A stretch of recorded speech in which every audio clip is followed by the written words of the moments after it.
Гагаузияда 6-дан 5 büyük infrastruktura projekti yapılır. Para verilir Milli Regional İlerlemek Fondun büdjetinden, haberledi Автономиyan İlerlemek Agentstvosunun başı Tatyana Doncheva. Onu Şanadani Birleşik Programması 2022-2024 yılların içinde yapılacak.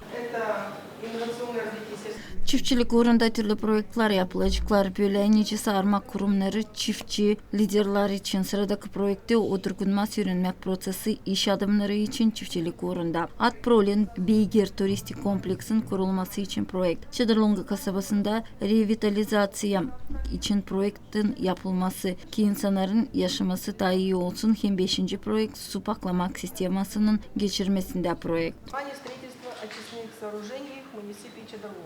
Her bir projekti Tatyana Doncheva anlattı da söyledi hangi etapta onlar bulunurlar. Komrat'ta Sağırmak Avul'un kurmasında projekti birkaç yıl yapılacak. Bu yıl hazırlanacak sadece smeta projekti ama onun düzülmesi gelen yıl çekecek. İnvestisiyalar 23 milyon leyden ziyade kuracaklar. Tatyana Doncheva anlattı projekt içinde hangisi Komrat Devlet Üniversitesi'nde yapılır. O öğrenmek inovasyon merkezin kurması. Этот проект уже реализуется. Там срок реализации 1 год.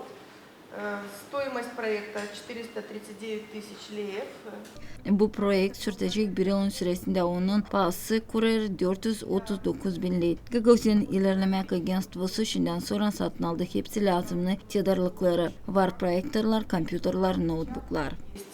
Ноутбуки, компьютеры, проекторы и так далее. Все, что было необходимо в соответствии с спецификацией, которая была к этому проекту в заявке. Söyleyip Atprol'ün Beygir turistik kompleksin kurması için Tatyana Doncheva nişanladı. Anişan sonra geçti tender da belli oldu kompanya hangisi düzdürtmek işlerini yapacak. На этом объекте должны быть уже начаты строительные работы. Будет выстроен. Bu obyekte lazım geçirilsinler işler olacak, manyeş yapılacaklar, beygir, damları, müziği kepeler lazım geçirilsin, kommunikasyon, gazı hem şafkın geçirmesinde. Burada var problema şafkı.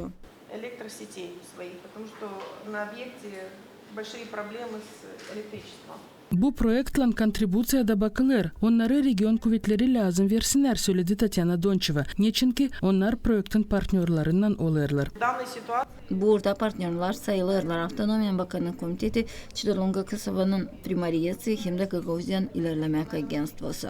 Gagauzya halk topluşu lazım soruşu kontributsiyla bağlı baksın hem kabul etsin nişanladı Gagauziyan Başkanı Irina Vlach. Вопрос заключается в следующем народное собрание на следующее заседание должно включить в повестку дня это. Tezli vakitlerde hızlı ne kadar da hızlı Gagauziyanın halk topluşu lazım bu soruşu koysun iş planına verilsinler deni kontributsiyalar işleyen kompanyaya da çekilsinler işleme. Если мы не начнем проводить работы, то Гагаузия потеряет 9 миллионов лей, и мы практически потеряем с вами этот проект. Atprol'ün Beygir turistik kompleksin kurması için projektin pahası 17 milyon lei kurar. Şimdiki vakit Çadır kasabasında yapılır birkaç projekt. O revitalizasyya için hem de su paklamak sistemasının kurması için projekt. Milli Regional İlerlemek Fondun Birleşik Programmasına giren projektlerin pahası 51 milyon lei kurar.